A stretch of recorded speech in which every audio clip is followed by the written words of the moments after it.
Paul Heyman in shock as Roman Reigns returns with new Shield on WWE Raw. Paul Heyman never saw this coming. Roman Reigns is back on WWE Raw, and he's brought a new Shield that has sent shockwaves throughout the WWE Universe. As Heyman's carefully crafted plans crumble, chaos erupts ringside. Who are the mysterious new members standing with the tribal chief, and how will this explosive reunion reshape WWE forever? Stick around till the end for jaw-dropping highlights, backstage reactions, and the electrifying moments everyone is talking about. Everything changed the second Roman Reigns walked back through that curtain. It wasn't just the surprise of seeing the tribal chief return unannounced. It was how he returned, and who was standing beside him. The arena didn't erupt. It froze. For a heartbeat, tens of thousands of fans held their breath, their brains trying to process the impossible. Roman Reigns, flanked by two masked figures in tactical gear, stepping onto the Monday Night Raw stage like a warlord reclaiming his kingdom. Paul Heyman's jaw hit the floor before he could even fake a reaction. This was not in the script. This wasn't part of his plan. What unfolded over the next 10 minutes has already been called one of the most shocking moments in modern WWE history. The crowd wasn't just witnessing a comeback, they were witnessing a declaration of war. This wasn't nostalgia. This wasn't a tribute.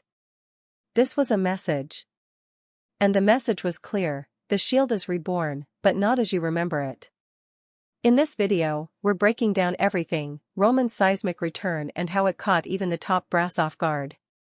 The eerie debut of the new Shield and what their presence means for the future of WWE. Paul Heyman's live implosion and what it tells us about his crumbling empire. Exclusive backstage reactions, hidden clues, fan theories, and where this is all heading. Stick around, because by the end of this breakdown, you're going to understand why this return is bigger than just Roman. It's a shot across the bow at everything Heyman, the Bloodline, and the WWE Universe thought they understood. And here's the kicker: no one, not even the most diehard fans, saw this coming. No music. No warning. No hype package. Just the sound of gasps ripping through the arena like a shockwave. One moment, a routine tag match is winding down on Monday Night Raw. The next, the lights go out. The screen cuts to black. Silence. And then, a single, hard-thudding heartbeat. Boom. The screen flashes white. Boom. The camera jerks to the stage. There he is. Roman Reigns. Hoodie over his head. Beard thick. Eyes locked forward. No pyro. No pose. Just presence. Pure, menacing presence. But he's not alone.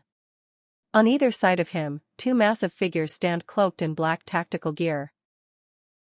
Faces masked, fists clenched, moving in eerie unison with the man who once dismantled WWE's entire hierarchy. The crowd doesn't know what to do. They cheer, they scream, they chant. Some go dead silent. They're not just witnessing a return, they're witnessing something else entirely. Something calculated. Something dangerous. Michael Cole stammers, grasping for words. Corey Graves? Speechless. The commentary table doesn't know if they're supposed to be hyping this or panicking. Because the look on Reigns' face? This isn't about theatrics. It's a siege. And ringside? Paul Heyman looks like he's seen a ghost. A ghost armed with a vendetta. Heyman had spent weeks tightening his grip on WWE Raw in Roman's absence, maneuvering like a chess master while the bloodline crumbled from within. But now, as he clutches his head and stumbles backward against the barricade, that strategy evaporates. All of it. Because the man he once called my tribal chief just made it very clear. He's not here to reclaim power.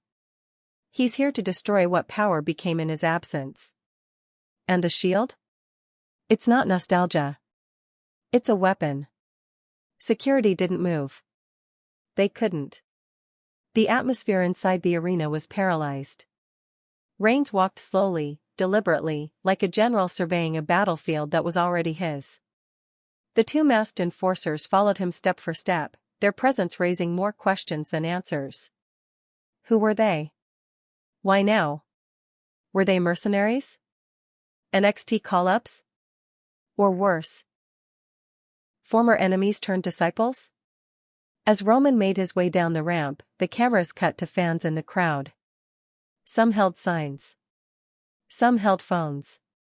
Most just stared, jaws slack, as if trying to convince themselves this wasn't a dream or a nightmare. And then came the sound that cracked the tension wide open: Sierra. Hotel. India. Echo.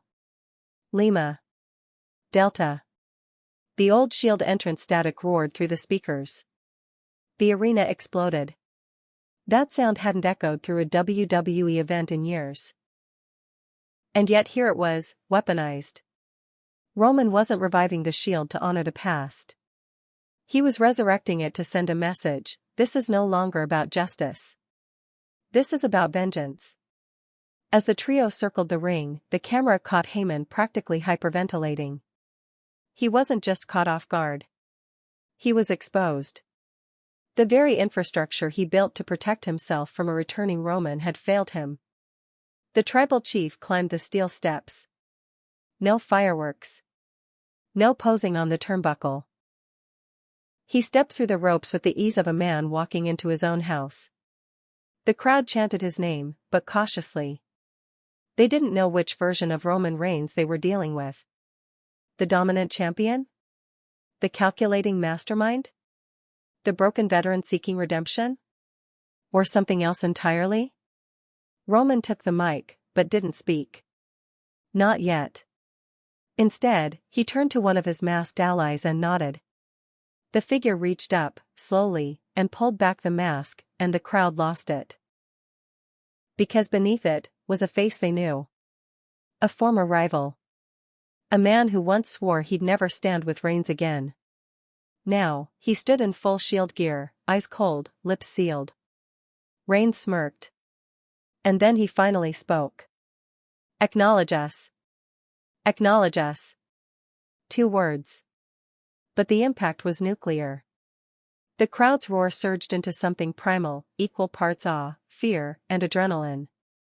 This wasn't just Roman Reigns demanding loyalty anymore. This was Roman Reigns declaring the rebirth of a faction with new blood, new rules, and a new mission. The phrase that once served as a badge of dominance had evolved into a warning. And the masked man beside him? He was no rookie. The camera zoomed in. The face was unmistakable: Braun Breaker. Former NXT champion. Raw's breakout monster. A man who had carved his name into WWE's modern era with brute force and a scowl that never cracked. Fans had dreamed of Breaker aligning with top-tier talent. No one expected this. Not beside Roman. Not in Shield gear. Not here. And still, one mask remained. Reigns turned to the second figure, motioning slowly. The man hesitated. It wasn't nerves, it was part of the performance. Every second built more tension. He peeled the mask off: Carmelo Hayes. The arena tilted. You could feel the crowd recalibrating everything they thought they knew about loyalty, alliances, and brand divisions. Hayes had been known for speed, precision, and swagger. He was the kind of competitor who didn't take orders from anyone. And now? He stood next to Roman Reigns, arms folded, emotionless, absorbing the moment like it was his birthright. Together, the 3 men looked like they were sculpted out of tension and war. Each brought something different: Roman's gravitas, Breaker's brute strength, Hayes' lethal finesse. And behind them, Heyman clutched his phone as if texting someone could undo what was unfolding live. Fans weren't just watching a return. They were witnessing the start of something far more dangerous: a movement. A new Shield not driven by ethics, but by control. Not out to stop injustice, but to punish rebellion.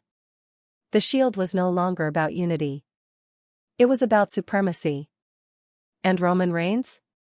He wasn't asking to be followed. He was installing himself as a regime. The crowd began to chant. Holy yes asterisk asterisk asterisk.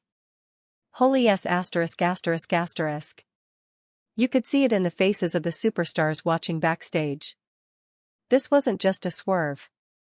It was a power reset. Reigns had just wiped the chessboard clean and flipped it in Heyman's face. No match was announced. No punches thrown, yet. But the message was delivered with the clarity of a finisher. Acknowledge us, or be erased. Back at the commentary desk, Michael Cole looked like he'd aged 10 years in 10 minutes. I don't even know what to say, he muttered, eyes wide. We are witnessing something that could change the entire trajectory of WWE. Corey Graves, usually quick with a line, had nothing. Just silence. When he finally spoke, it was almost under his breath. That's not just a comeback.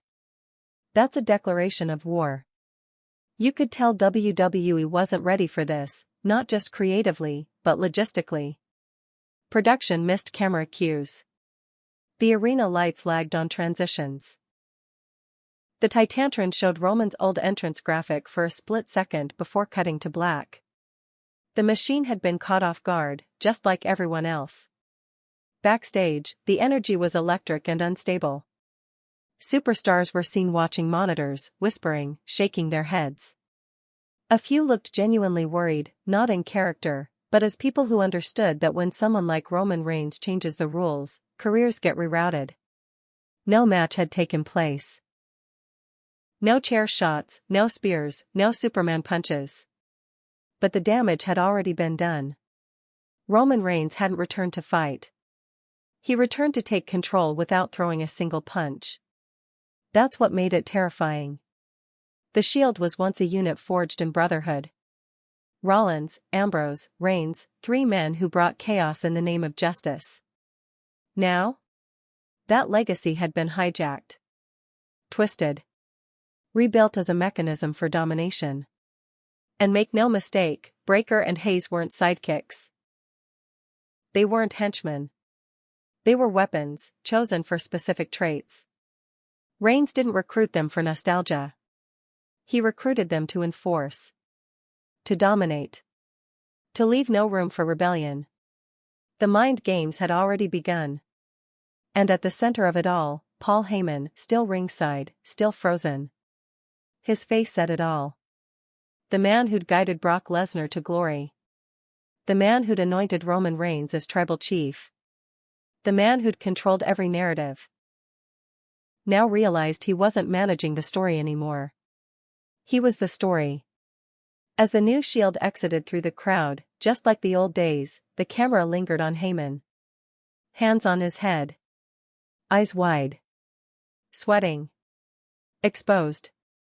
The crowd didn't boo. They didn't cheer. They watched. Because whatever this was, this new faction, this new order, it wasn't just another stable. It was a coup. When the original Shield debuted in 2012, they were unpredictable, violent, and united by a mission to fight injustice. Now, over a decade later, Roman Reigns has resurrected that same image, but stripped it of its idealism. This isn't about justice anymore. This is about control. And his new Shield? It's not a brotherhood. It's a strike team. Let's break it down. Braun Breakker, the Bruiser. This isn't some flashy draft pick. This is a calculated weapon. Breakker, the son of Rick Steiner and nephew of Scott Steiner, comes from a family where destruction is genetic. His strength is unmatched. His in-ring style is raw, punishing, and straightforward, no wasted motion, no wasted time. He doesn't play to the crowd. He breaks bodies. WWE tried for months to package Breakker as a babyface bulldog. But this? This is what he was meant for. No smiling. No pandering. Just violence in a vest. Aligning with Roman Reigns isn't just a career move, it's a declaration of purpose. Reigns didn't just bring in a powerhouse, he brought in a message. Braun Breakker's presence screams, this Shield isn't about unity. It's about submission. Carmelo Hayes, the surgeon. Hayes is the wild card. A tactical genius in the ring. Lightning quick, calculated, and ruthless when he needs to be. Known for his mantra "I don't miss," Hayes has always had a chip on his shoulder, and now he's weaponized it. In this trio, he plays the role of the assassin. The closer. He's not wearing a vest because of tradition. He's wearing it because he's at war. And in this role, under Roman's command, he's more dangerous than ever. Hayes was always a star in the making. Now, he's a star with a mission, and no leash. Together, Breakker and Hayes don't fill the shoes of Ambrose and Rollins, they burn them. This isn't about recreating the past. Roman Reigns isn't trying to relive memories. He's rewriting the meaning of what the Shield ever stood for. And most importantly, they didn't come to follow. They came to conquer. So why these two? Roman Reigns could have picked anyone. Veterans. Legends. Even bloodline remnants like Solo Sikoa or Jacob Fatu. But he didn't. He chose Braun Breaker and Carmelo Hayes, two men with almost nothing in common on the surface. But here's the truth, Reigns wasn't looking for loyalty. He was looking for leverage. Breaker, the hammer Braun Breaker, is a statement. He doesn't talk in riddles. He smashes through them. Reigns didn't want subtlety from him, he wanted shock and awe. Someone who could walk into a locker room and send everyone scrambling without saying a word. In Breakker, Roman found a force of nature that WWE couldn't control, and that's exactly what he needed. A man who doesn't ask questions. A man who doesn't hesitate. When Reigns gives the order, Breakker doesn't argue. He executes. Breakker is the weapon Reigns wished he had during the peak of the Bloodline story. Not another family member wrapped up in legacy drama. Not another ego to babysit. Just pure, physical domination. Hayes, the knife Carmelo Hayes, brings a different kind of fear. He's not the type to rip your head off, he's the one who gets inside it. Hayes can read opponents before they move. He's smooth on the mic, slick in the ring, and scary smart behind the scenes. He's also been underestimated for years. Reigns didn't overlook him. He saw him. He saw the bitterness, the ambition, the untapped ruthlessness under the surface. Hayes has always been elite. But now, with Roman's backing, he's untouchable. In Hayes, Roman found a surgical striker. The guy you send in not to start a war, but to end it. What this says about Roman: the choice of Breakker and Hayes wasn't random. It was strategic, maybe even symbolic. Roman's old Shield brothers were brothers in spirit. They believed in the mission. Breakker and Hayes? They're tools. Tools Roman wields without apology. And that makes this Shield more dangerous than the original ever was. Because the original Shield eventually questioned each other. This one? It doesn't think. It acts. The moment Roman Reigns stepped through that curtain, the live audience wasn't the only group caught off guard. Backstage at WWE, the atmosphere turned ice cold. Producers scrambled. Agents whispered. Wrestlers froze mid-conversation and turned their eyes to the nearest monitor. Some faces looked stunned. Others looked pissed. But the one emotion cutting through it all? Uncertainty. Roman's power move didn't stop at the ramp. What fans saw on Raw was only the tip of the iceberg. According to sources inside WWE production, very few people knew Roman was even on site. The talent had been given a card that made no mention of Reigns. No Shield-like segment. No debut or return. Total blackout. Why? Because this wasn't just a surprise. It was a power move. By keeping his return under wraps, even from most of the crew, Roman sent a loud message to the locker room. You don't know what I'm planning. You don't know who I trust. And you're not safe. One veteran reportedly said, "This is the kind of move that shifts the dynamic in the back." Everyone just got put on notice.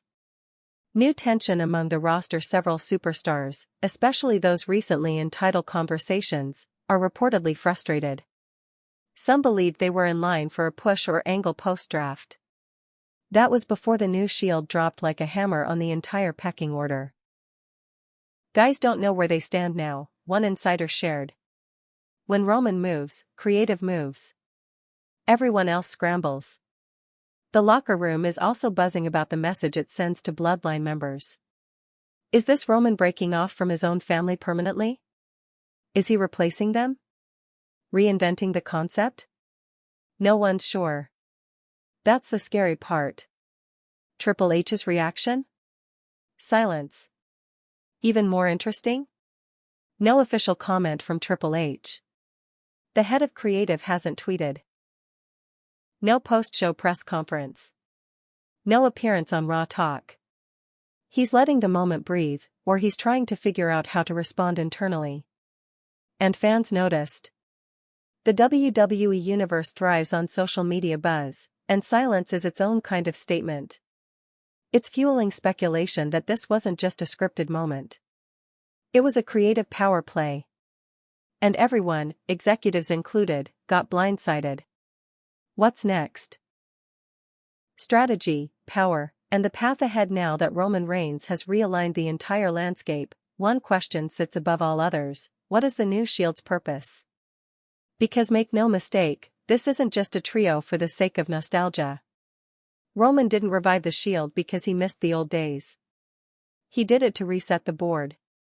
And it's already working. Let's break down the strategic landscape he's just detonated. The title picture just got shattered. Every title. Universal, World Heavyweight, Tag Team, even the US and Intercontinental Championships, is now in play. That's the message. Why? Because Roman doesn't need to hold a belt to own the spotlight. But Breakker and Hayes? They're the perfect candidates to start swallowing gold, one division at a time. Breakker could bulldoze through mid-card champions like a wrecking ball. Hayes has the finesse to dethrone a top-tier talent on any brand. Together? They could take the tag titles just to make a point. Suddenly, every champion has a target on their back, and they know it. No allies left. One of the most chilling parts of this return is the vacuum it creates. Who aligns with Roman now? He's burned the bloodline bridge, or at least lit the fuse. He's outflanked Heyman. He's working in shadows. That leaves no one in the locker room confident in where they stand. It's psychological warfare. Reigns is creating isolation by intimidation. No one wants to step up, because no one knows what he's truly after. Is he hunting titles? Revenge? Chaos? That ambiguity is his greatest weapon. Who can even fight the Shield? The original Shield faced super teams like Evolution, the Wyatt family, and even a reunited DX. But who faces the Shield? If you're a face in WWE, are you willing to risk your neck to oppose three men who move like a unit but strike like assassins? Are you ready to be speared, tossed, and choked out on live TV while Roman watches from the ropes, smirking? Right now, no one's stepping up. And Roman loves that. Because this isn't just a faction. It's an ultimatum. It was the first time in over a decade that Paul Heyman was truly, visibly rattled. And not in the performative, over-the-top way that once made him famous. No. This wasn't the "ladies and gentlemen, my name is Paul Heyman" showman who thrived on shock. This was a man whose confidence had finally been torn out from under him. Live. On. Television. Let's rewind to the exact moment it happened. As Roman Reigns stepped through the curtain, Heyman's body language changed instantly. It was subtle at first. He leaned forward slightly, squinting at the stage like maybe his eyes were playing tricks on him. Then, as the tactical gear came into focus, and as Roman's had dropped, his face collapsed. You could actually see his lips form the words, "No. Not now. Not like this." He staggered backward, hands shaking slightly, eyes darting across the arena like he was looking for a way out. But there was no escape. Not from this. Not from him. The emperor without a throne. Heyman has always been the architect. The strategist. The one pulling strings behind monsters like Brock Lesnar and Roman Reigns. He was the brain behind the brawn. The trusted voice whispering into the ear of WWE's most dangerous champions.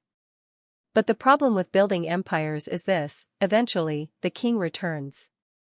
And when Roman returned, he didn't reclaim the throne. He tore it down. For weeks, Heyman had consolidated power in Roman's absence. He whispered into Solo Sikoa's ear. He tried molding new alliances. He maneuvered like a man trying to build an empire without a cornerstone. But all of that, every backstage deal, every storyline pivot, collapsed the moment Roman appeared flanked by his new shield. This wasn't a reunion. This was a hostile takeover. To understand just how devastating this moment was for Paul Heyman, you have to go back. Not to Roman's first title run. Not even to the Bloodline's formation. You have to rewind to the original Shield debut in 2012, because whether fans realized it or not, Heyman was always circling the Shield, even back then. He never managed them officially, but he admired their power. Their unity. Their control. The Shield disrupted every narrative he didn't write, and he loved it, because he recognized something in them he always prized: chaos with a message. Over the years, Heyman aligned himself with Roman Reigns when the Shield crumbled. He helped forge the tribal chief persona, presenting Roman not just as a champion, but as a cultural force. And together, they built an empire unlike anything WWE had seen since the days of the Authority. But here's where Heyman made his fatal mistake: he started believing he was untouchable. That was the crack in the armor. That was the moment he began orchestrating, not just advising. He guided Roman's strategy, sure. But he also tried to stretch his influence, playing godfather to Solo Sikoa, making quiet overtures to rising talent, and even floating rumors that he was the real mind behind the Bloodline. He didn't realize Roman was watching. He didn't realize that Reigns doesn't forget, he files. And when Roman returned, he came back not just with muscle, but with a message tailored specifically for Heyman: you built something behind my back. Now watch me burn it down in front of your face. Heyman's meltdown wasn't a reaction. It was a reckoning. Every empire needs a fall. Every kingmaker eventually crowns someone who outgrows them. But very few get to live long enough to be publicly humiliated by the monster they created. Paul Heyman just joined that short list. As the camera panned away from Roman and his new Shield retreating through the crowd, it lingered, just for a moment, on Paul Heyman. Still ringside. Still frozen. He hadn't moved since the moment Roman spoke. Acknowledge us. There he stood, tie loose, shirt damp, clutching his phone like it might save him. But it didn't ring. No texts. No calls. No rescue. Nobody came. Because Heyman wasn't just shocked. He was exiled. This wasn't a power play he could spin into leverage. This wasn't an angle where he could pivot to someone else. Roman Reigns had just removed him from the board, and did it without a single word of explanation. No betrayal. No superkick. No violent spot to replay endlessly on highlight reels. Just silence. And in WWE, silence is the deepest cut of all. What happens now? Backstage buzz is that Heyman has been written into a crisis mode arc, one where he scrambles to remain relevant as the walls close in. But even if that's the plan, the writing on the wall is clear: Paul Heyman is vulnerable. No faction to protect him. No champion to speak for. No empire to rule. And perhaps worst of all? No respect. Because if Roman Reigns, the man who once called Heyman the wisest man I know, can cast him aside so coldly, what does that say to the rest of the roster? It says Heyman is finished. Not because he's weak. But because he bet on power, and he lost to fear.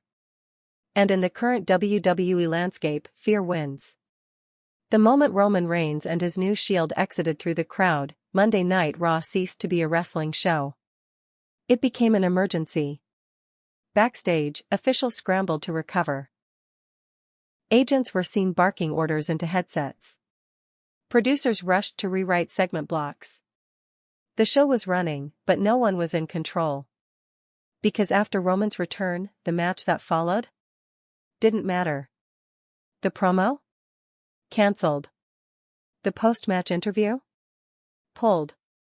Everything after that entrance was noise. The damage wasn't just emotional, it was logistical. The production team was flailing to refocus cameras, reassign cues, and figure out how to steer the show back into structure. But there was no structure left. And then came the second hit. As the show crept toward the final segment, still shaken from Roman's return, the crowd suddenly roared again. Cameras whipped back to the entrance area. Breakker and Hayes were back. No music. No announcement. Just an ambush. They hit the ring during a tag match, didn't matter who was in it, and laid waste. Clotheslines like car crashes. Slams that rattled the ropes. Hayes springboarded into a super kick that turned one poor guy inside out. Breakker didn't even bother with technique, he just started throwing bodies over the top rope like garbage. It wasn't about winning anything. It was about sending a message.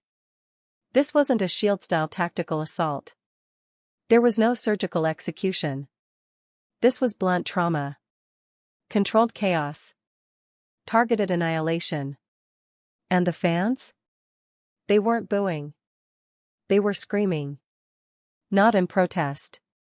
In disbelief. In thrill. In that rare kind of stunned energy that only happens when everyone in the building realizes, this is something new. Something dangerous.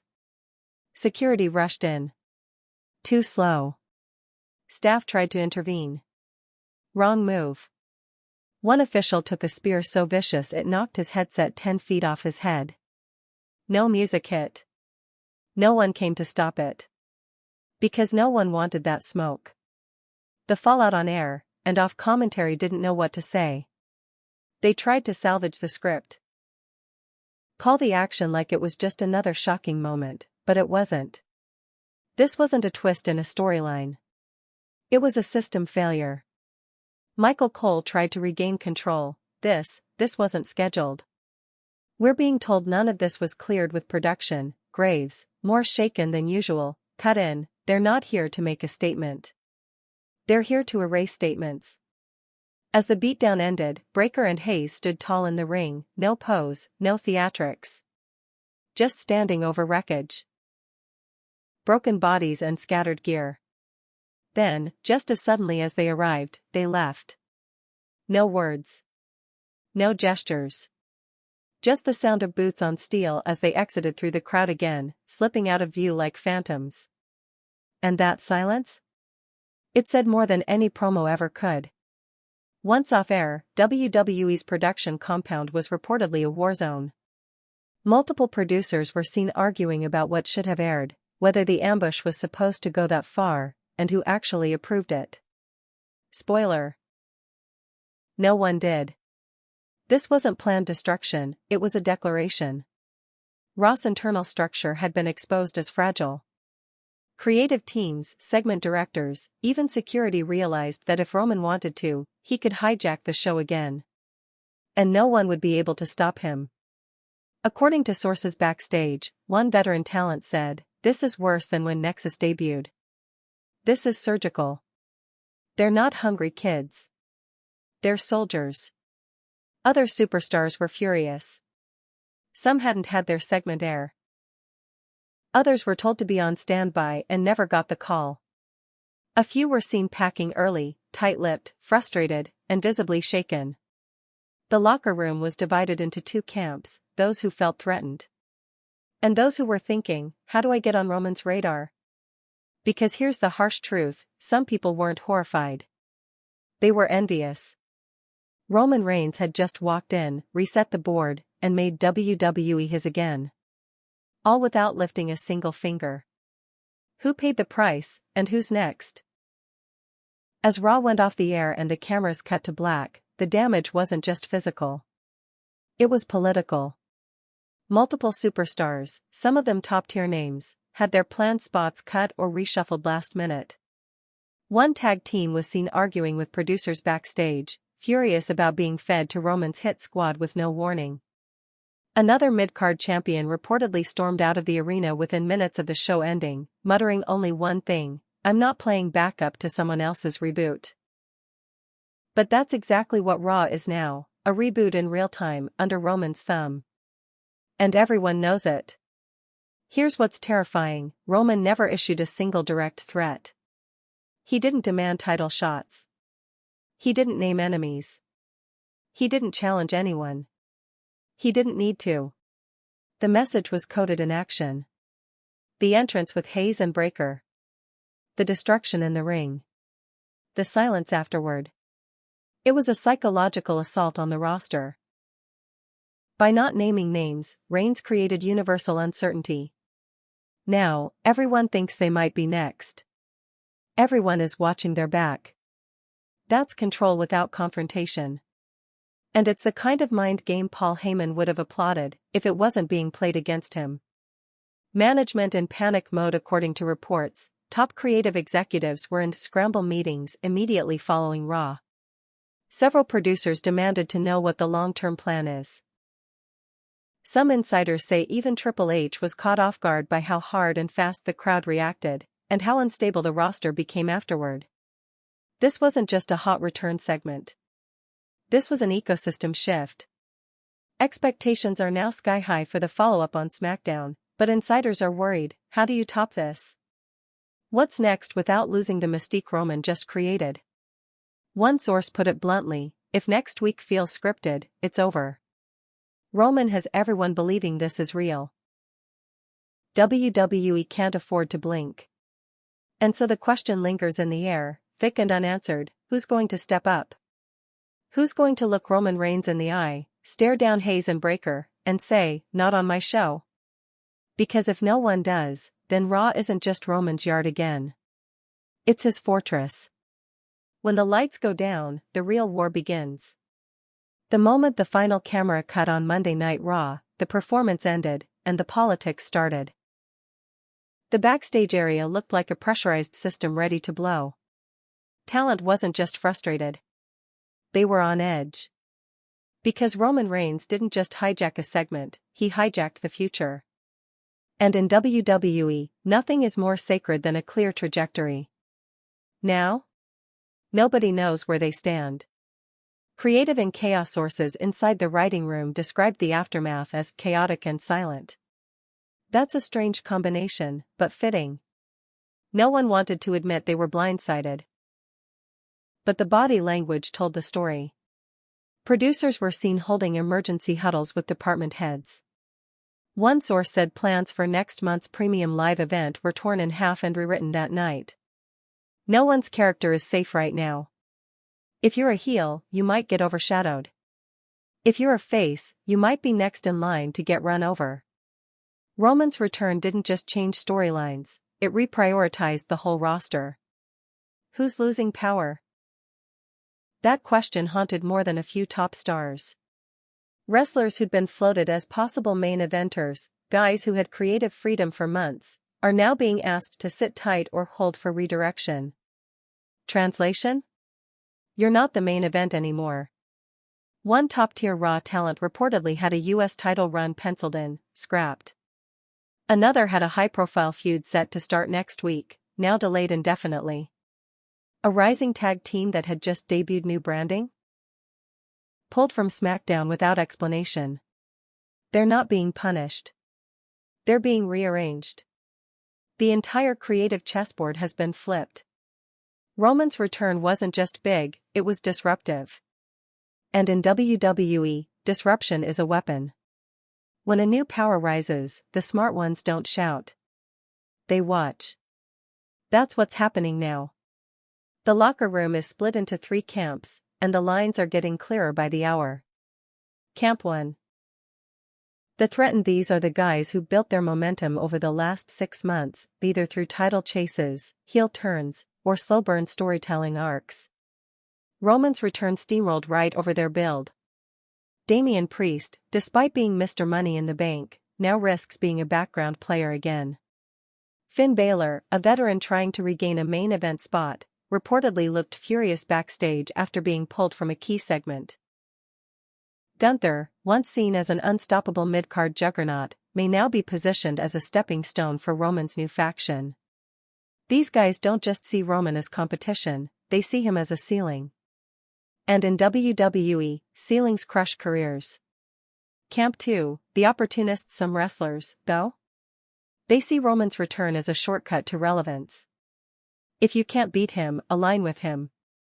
Theory was seen pitching new ideas to creative just minutes after Raw went off the air. Word is he's pushing to get involved with Hayes and Breakker, in any role.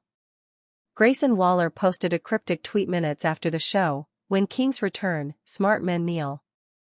A few lower card talent reportedly asked if taking a loss to Breakker could lead to a story. Translation: they're begging to get noticed. For these guys, Roman's presence is a spotlight. Even if it burns, it's better than the dark. Camp 3, the unseen threats. Here's the wild card, the vets who haven't said anything. Guys like Seth Rollins, Kevin Owens, Randy Orton, they've been quiet. Too quiet. And in WWE, silence isn't indifference. It's strategy. Because these men understand the long game. And if Roman is building a war machine, then somewhere out there, someone is building a resistance. And make no mistake, it's coming. The on-screen mayhem may have ended, but behind the curtain, the tension is just getting started. Interviews with select WWE talent recorded after Raw went off the air didn't air on television, but they're starting to circulate online. And they paint a vivid picture of just how deep the uncertainty runs. The reactions are real. In a backstage digital exclusive, Jey Uso was approached for comment. His answer? No comment. Delivered flat. Cold. Jaw clenched. Then he walked off camera. That's not nothing. That's shock, the kind you can't fake. Sami Zayn, on the other hand, tried to be diplomatic. Look, Roman's return? Big. No denying that. But WWE isn't built on one man. It's built on all of us. Except, that's not how it felt Monday night. Because Roman didn't return to rejoin the roster. He returned to replace it. Production crew? Shaken. And it wasn't just the superstars who were reeling. Production crew members, often the unsung backbone of Raw's live show, were left picking up the pieces. Cables were left coiled in the wrong corners. Run sheets were abandoned. One grip was overheard muttering, "I've worked 5 manias. I've never seen anything like that." You know it's serious when camera operators are unsettled. Even longtime ring announcer Samantha Irvin posted a cryptic Instagram story the next morning, "Energy doesn't lie. It exposes." The marketing machine reacts. Meanwhile, WWE's digital and marketing teams are scrambling, but in a good way. Roman's return is outperforming every metric they track. The entrance clip with Hayes and Breakker? 8.9 million views in 10 hours. Acknowledge Us is trending in 12 countries. WWE Shop? Already teasing a new Shield drop for next week. They're capitalizing, but also cautious. Because fans can smell when something's organic versus manufactured. And Roman's return felt real. Too real to mess with. Where this is all heading, sources say WWE is preparing multiple contingency paths for the weeks ahead. Depending on crowd reactions, one of two things will happen: Roman's Shield will dominate across both brands, steamrolling everything in sight. Or a counter-movement will rise, slowly, deliberately, dangerously. And that counter? It won't come from hype videos or surprise entrances. It'll come from the people Roman didn't think he had to worry about. And that's where the real war will begin. Family or fallout? There's one question the entire WWE Universe is asking: what does this mean for the bloodline? Because Roman Reigns didn't just return with new allies, he returned with an army built to destroy everything he once led. And that includes the family he left behind. For years, the bloodline was Roman's kingdom. It wasn't just a faction, it was an institution. He ruled it with manipulation, intimidation, and just enough charisma to keep it from falling apart. But then cracks formed. Jey walked. Jimmy snapped. Solo simmered. And Paul Heyman? He tried to glue it all back together with fear and favors. But without Roman at the center, the whole empire fractured. And now Roman's back. But he's not looking to fix anything. He's looking to replace it all. The Solo Sikoa problem. Let's start with the wildcard, Solo. He's still under the bloodline banner, at least on paper. He's quiet. Calculating. Dangerous. And if Roman thought Solo would keep the seat warm while he was gone, he may have badly miscalculated. Because sources backstage say Solo has been unreachable since Raw. No comment. No public appearance. Nothing. That silence? It's not compliance. It's strategy. Remember, Solo was never one for long promos. He doesn't talk. He acts. And if he sees Roman's new alliance as a betrayal? We could be looking at a war from within, a civil war of family versus firepower. The brothers are watching. Meanwhile, Jey Uso is on Raw. Jimmy is AWOL. Neither have spoken publicly about Roman's return. And that's strange. Because love him or hate him, Roman's presence is personal to them. Deeply personal. You can't spend 2 years taking super kicks for a man and then pretend he doesn't exist. If the Usos are silent now, it's only because they're waiting for the right moment to make their move. And when they do? It won't be pretty. When legacy collides with loyalty. To fully understand the stakes, you have to rewind the clock. The bloodline wasn't just a top-tier faction. It was a dynasty wrapped in dominance. What began as a single championship reign evolved into a family-run empire that choked the WWE landscape for over 3 years. And the man at the center of it all? Roman Reigns, the head of the table. He wasn't just leading. He was defining eras. Everyone, Raw, SmackDown, even NXT, felt the ripple effects of his presence. Titles, time slots, pay-per-view main events, booking decisions, all roads led through Roman. But there's a price for that kind of control. Eventually, loyalty turns into resentment. The bloodline breaks. The first cracks weren't loud. They were small, human. Jey questioning orders. Jimmy challenging authority. Solo standing still too long before interfering. The audience could feel it before WWE admitted it. These weren't henchmen. These were brothers, and Roman's iron rule was splintering their bond. When Roman walked away, quietly, without explanation, the bloodline was left rudderless. And that's when the damage started accelerating. Jey quit. Jimmy got desperate. Solo tried to stabilize the wreckage by leaning on Heyman. But none of them were Roman. And they knew it. So when Roman returned, stronger, colder, unapologetically aligned with outsiders, it wasn't just a surprise. It was a betrayal. This isn't business, it's blood. What we're looking at now isn't a title feud. It's not a power struggle over brand supremacy. It's personal. Roman's choice to create a new Shield, without any members of his actual family, is a message written in fire: you weren't enough. And if you think Jey, Jimmy, or Solo are going to take that quietly, you've forgotten where they come from. This isn't about heel versus face. This is about hurt versus pride. Because the Usos built their reputation taking bullets for Roman. They sacrificed everything, friendships, titles, even each other, to maintain the bloodline's dominance. And now they've been replaced by 2 men with no blood ties, no history, no legacy. Just power. That's not just a new story arc. That's a declaration of war. The flashpoints ahead. Tension is one thing. But in WWE, tension always gives way to confrontation. And the powder keg that Roman just lit? It's ticking. So the question becomes, where does it explode? Clash at the Castle? WWE's next international event is shaping up to be a pivotal stage. Why?